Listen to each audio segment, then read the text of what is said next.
Today I'm going to read Chapter 3 of our story about Beezus and Ramona by Beverly Cleary. I'm reading with permission from Scholastic Book Company. Today, Beezus has a visitor. Let's see if you can remember his name. Ramona and Ribsy.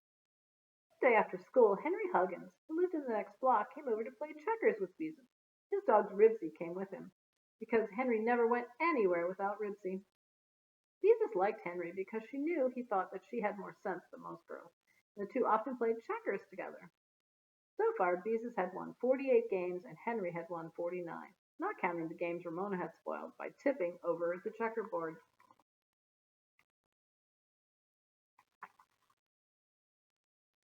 This afternoon, Beezus and Henry knelt on either side of the coffee table with the checkerboard between them. Ribsy lay on the rug near Henry and warily watched Ramona, who was wearing her rabbit ears and riding her tricycle around the living room.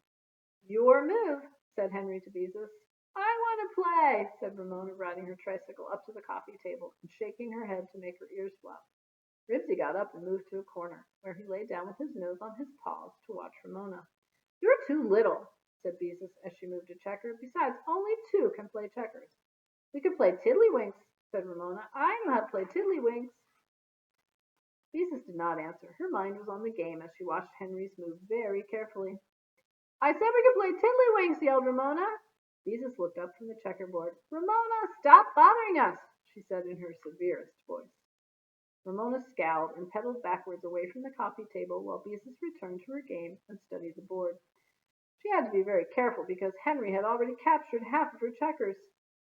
"Let's see," she thought. "I could move from here to there. No, that wouldn't work, because then he could. But if I moved from there to there, yes, that was it." Beezus lifted her hand to pick up the checker. At that instant, Ramona pedaled as fast as she could toward the coffee table. Crash! The front wheel of Ramona's tricycle rammed into the table, and checkers bounced into the air and showered over the table, falling to the floor and rolling across the rug. "There," said Ramona, and calmly pedaled away. "Hey!" protested Henry. "Mother!" Beezus called. "Ramona's bothering us." Wiping her hands on her apron, Mother came out of the kitchen. "Ramona, you know you're not supposed to bother Henry and Beezus when they're playing checkers. Now go to your room and stay there until you're able to behave yourself." "No," said Ramona. "I don't have anybody to play with me, and I want Beezus and Henry to play with me." "You heard me." Mother lifted Ramona off the tricycle. "I'll bet she has a tantrum," thought Beezus as she picked up the checkers. "No!" screamed Ramona. "Ramona," said Mother in a warning voice, "I'm going to count to 10. Ramona threw herself on the floor and kicked and screamed. "1, 2, began Mother. Ramona went on kicking and screaming until Mother counted to 7. Then she lay still on the floor, watching to see if Mother really meant what she said. 8, 9. Ramona got to her feet, ran into the bedroom, and slammed the door. Mother returned to the kitchen, and Beezus and Henry started a new game, as if nothing had happened. Tantrums were not unusual in the Quimby household. Even Henry knew that. In a few minutes, Beezus heard Ramona open the bedroom door. "Now can I come out?" she called. "Can you stop bothering Beezus and Henry?" Mother asked from the kitchen.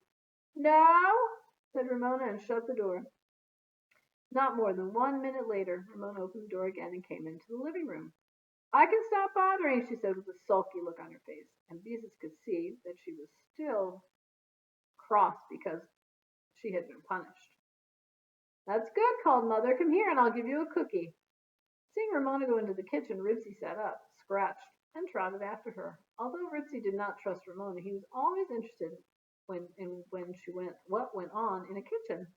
"I hope she stays in the kitchen," thought Beezus, as she picked up the checkers and skipped from here to there and captured 2 of Henry's men.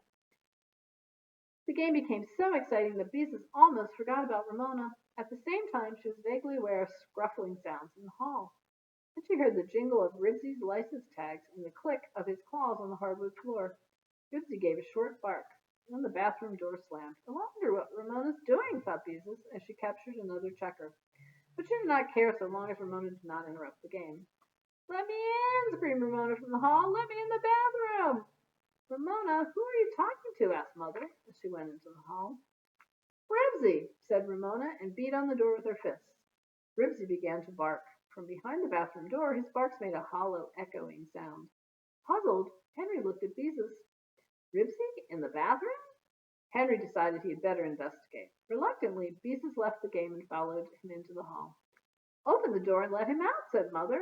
I can't, shouted Ramona angrily, and above Ribsy's furious barks. That bad old dog went and locked the door.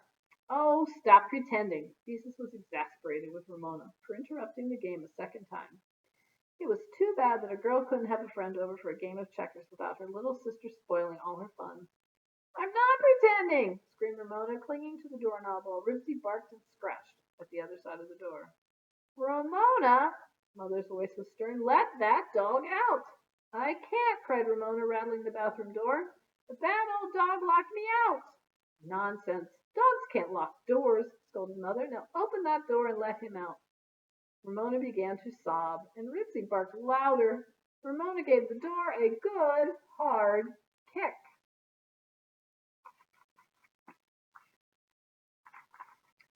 Oh, for Pete's sake, muttered Henry. Ramona, I am very cross with you.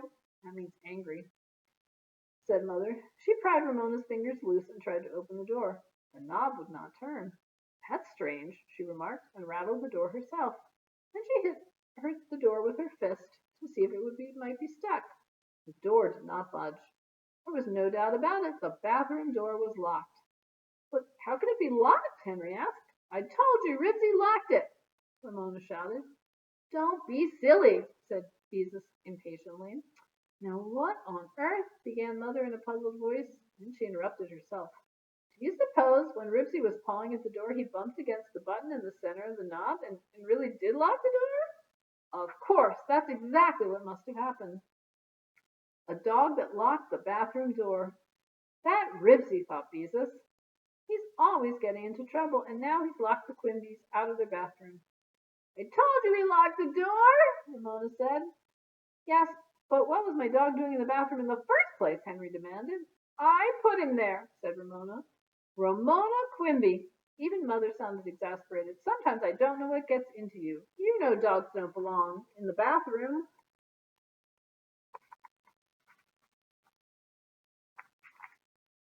Now go to your room and stay there until I tell you to come out.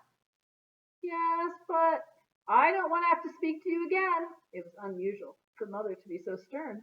Still crying, Ramona went to her room, which was next to the bathroom.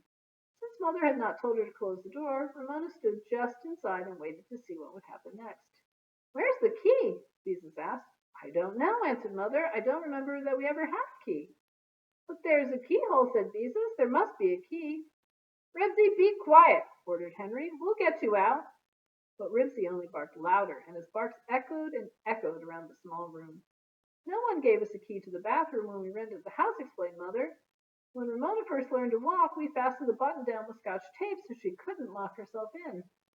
You did? Ramona, fascinated with this piece of information about herself, stopped crying and leaned out into the hall. How big was I then? No one bothered to answer her. We've got to get Ribsy out of the bathroom, said Beezus. Yes, said Mother, but how? If you have a ladder, I'll climb in the bathroom window and unlock the door, Henry offered. The window is locked too, said Mother, bending over to examine the knob. Maybe we could call the fire department. Henry tried another suggestion. They're always rescuing cats and things. They couldn't do anything with the bathroom window locked, Beezus pointed out. I guess that's right. Henry sounded disappointed. It would have been exciting to have the fire department rescue Ribsy. Well, I just can't see any other way to take the knob off. There aren't any screws on this side of the door. We've got to get him out some way, said Henry. We can't just leave him in there. He'll get hungry. Beezus did not think this remark of Henry's was very thoughtful. Of course Ribsy would get hungry if he stayed in the bathroom long enough, but on the other hand, they would need their bathroom, and it was Henry's dog who'd locked them out.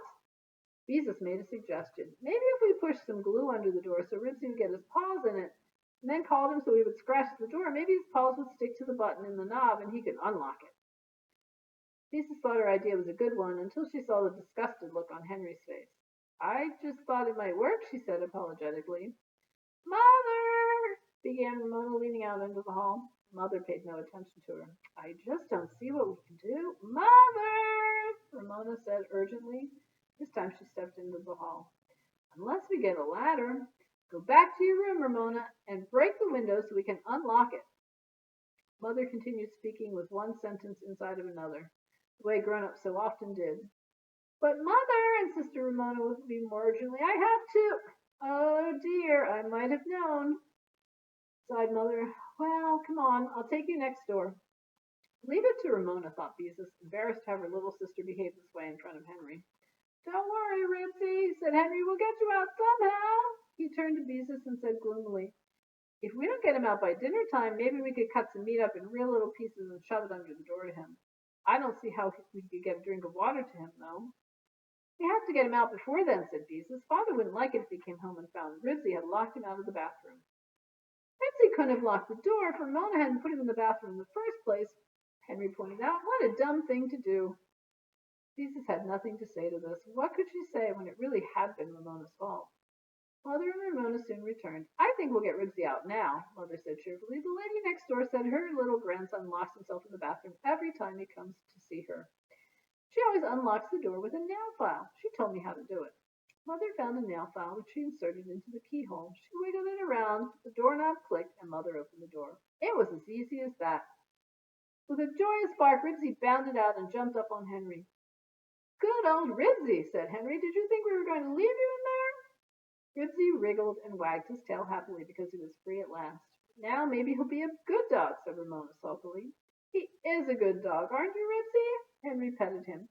He is not a good dog, contradicted Ramona. He took my cookie away from me and gobbled it right up. Oh, said Henry uncomfortably. I didn't know he ate your cookie.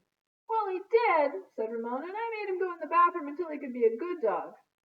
From the way Henry looked at Ramona, Beezus could tell he didn't think much of a reason for shutting Ribsy in the bathroom. Oh, Ramona! Mother looked amused and exasperated at the same time.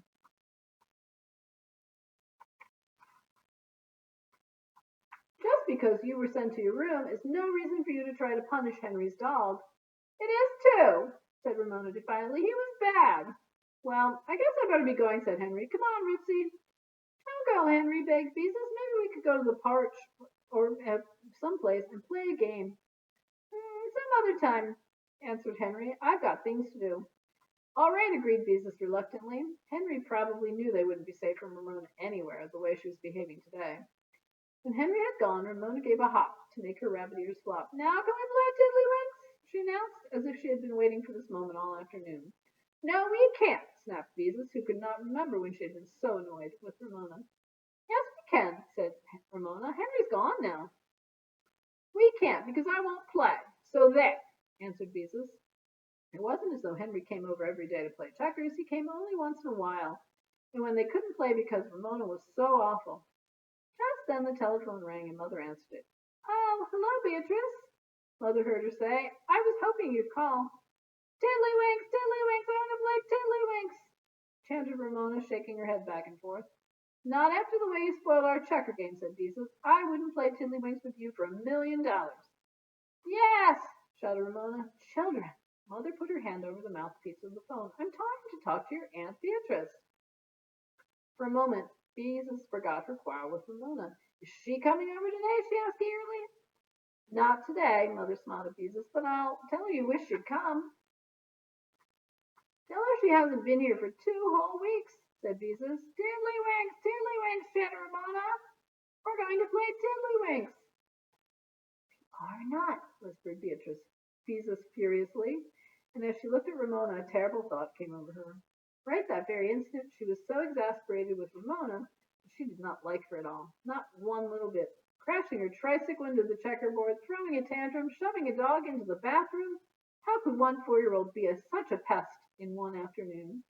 And Ramona wasn't one bit sorry about it either. She was glad that she had driven Henry home with her naughtiness. Just look at her, thought Beezus. Cookie crumbs sticking to the front of her overalls, her hands and face dirty, and those silly paper ears. She's just awful, that's what she is, perfectly awful, and she looks so cheerful. To look at her, you wouldn't know she'd done a thing. She spoiled my whole afternoon, and she's happy. She even thinks she'll get me to play tiddlywinks with her. Well, I won't, because I don't like her one little bit. To get away from Ramona, Beezus stalked into the living room and threw herself into her father's big chair. Not one little bit, she thought fiercely. But as Beezus sat listening to her mother chatting and laughing on the telephone, she began to feel uncomfortable. She ought to like Ramona. Sisters always liked each other. They were supposed to, like Mother and Aunt Beatrice. But that was different, Beezus thought quickly. Aunt Beatrice wasn't like Ramona. She was Aunt Beatrice, loving and understanding and full of fun. Ramona was noisy and grubby and exasperating. I feel so mixed up, thought Beezus. Sometimes I don't like Ramona at all, and I'm supposed to like her because she's my sister, and oh dear, even if she's little, can't she ever be more like other people's sisters? That's the end of chapter 3. I wonder if you have a little brother or sister, or maybe even a big brother or sister, have you ever thought about that sometimes? You love them a lot, but some days you don't always like the things they do. Right? Stay tuned. Next time we'll read chapter 4.